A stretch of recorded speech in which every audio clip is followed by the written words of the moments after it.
வணக்கம். வசியின் வாசிப்புகளில் சிவகாமியின் சபதம், 2ஆம் பாகம், காஞ்சி முற்றுகை. அத்தியாயம் 3, சிநேக பிரதிக்கை.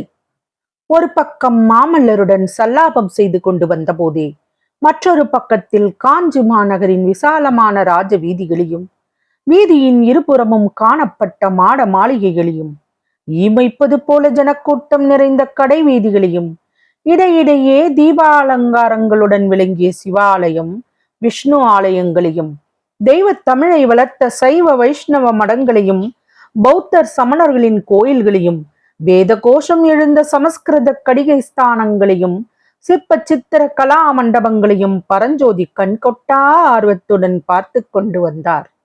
8 மாதத்திற்கு முன்பு அவர் தெற்கு கோட்டை வாசல் வழியாக பிரவேசித்த அன்றிரவு இருந்ததை காட்டிலும் இன்று நகரின் கலகலப்பும் கலையும் அதிகமாக இருந்தன.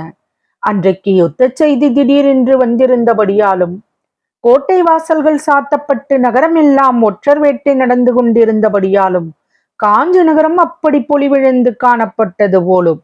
அந்த ஆரம்ப பீதிக்கு பிறகு ஜனங்கள் மறுபடியும் ஒருவாறு மனோதைரியம் அடையவே எல்லா காரியங்களும் வழக்கம் போல் நடந்து வருகின்றன. ஆனால் இதெல்லாம் எத்தனை நாளைக்கு? அது சீக்கிரத்தில் மீண்டும் இந்த சௌந்தரிய நகரம் அழகும் பொலிவும் இழுந்து இருளடைந்து ஜனசூன்யமாக தோன்றப் போகிறதல்லவா?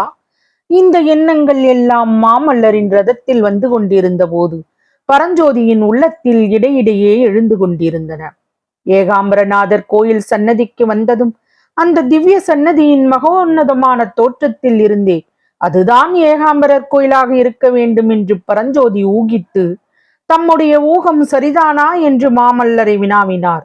ஆம் தளபதி, இந்த சந்நிதிக்கு இதற்கு முன்னால் நீர் வந்ததே இல்லை அல்லவா என்று மாமல்லர் கேட்டார். இல்லை, வந்ததில்லை.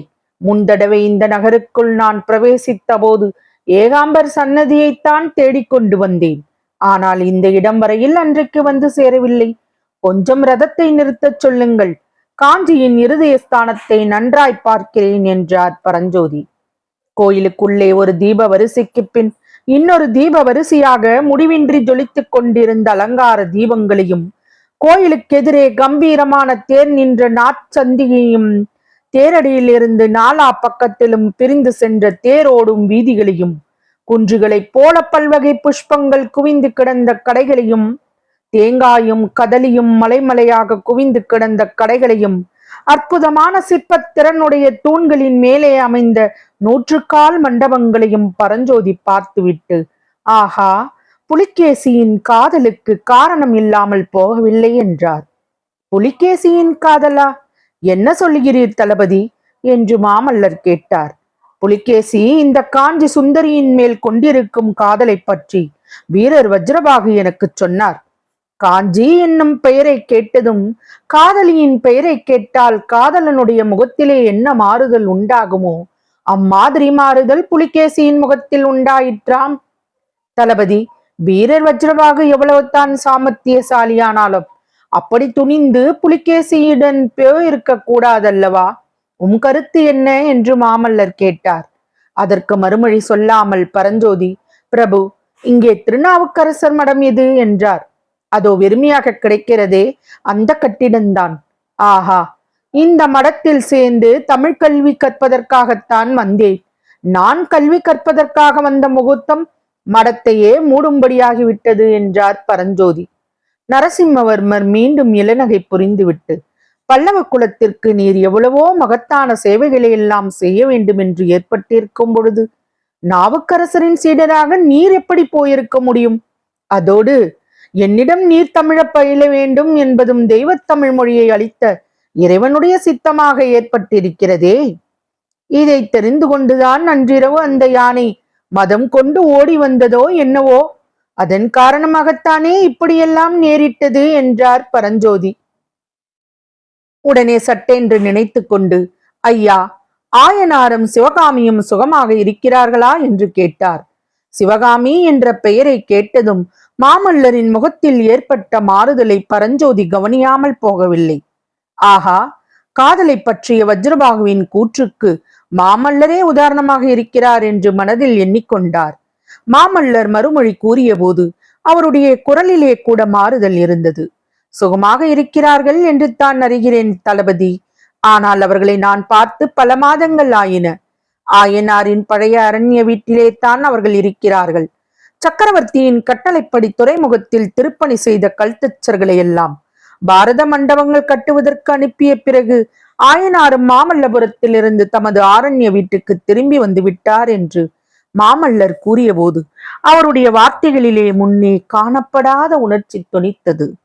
மறுபடியும் மாமல்லர் பரஞ்சோதியின் கரங்களை அழுத்தி பிடித்து கொண்டவராய் உணர்ச்சி ததும்பிய குரலில் கூறினார், தளபதி, பல்லவ சாம்ராஜ்யத்துக்கு எவ்வளவோ சேவை சென்ற 8 மாதத்தில் செய்திருக்கிறீர். இன்னும் எவ்வளவோ செய்ய போகிறீர். ஆனால் அன்றிரவு நீர் செய்த வீரச் செயலை போன்ற மகத்தான சேவை வேறொன்றும் இருக்க முடியாது. ஆயனாரையும் சிவகாமியையும் காப்பாற்றினீர் அல்லவா? அந்த செயலை நான் எவ்வளவு தூரம் பாராட்டுகிறேன் என்பதற்கு இதோ அடையாளத்தை பாரும் என்று கூறி அன்று மதயானை மீது பரஞ்சோதி எறிந்த வேலை எடுத்து காட்டினார். மாமல்லரின் உணர்ச்சி ததும்பிய வார்த்தைகளினால் பரஞ்சோதியின் மனமும் கனிந்திருந்தது. எனவே அவர் மறுமொழி கூற முடியாதவராய் மாமல்லர் நீட்டிய வேலை வாங்கிக் கொள்வதற்காக ஒரு கையினால் அதன் அடிப்பகுதியை பிடித்தார்.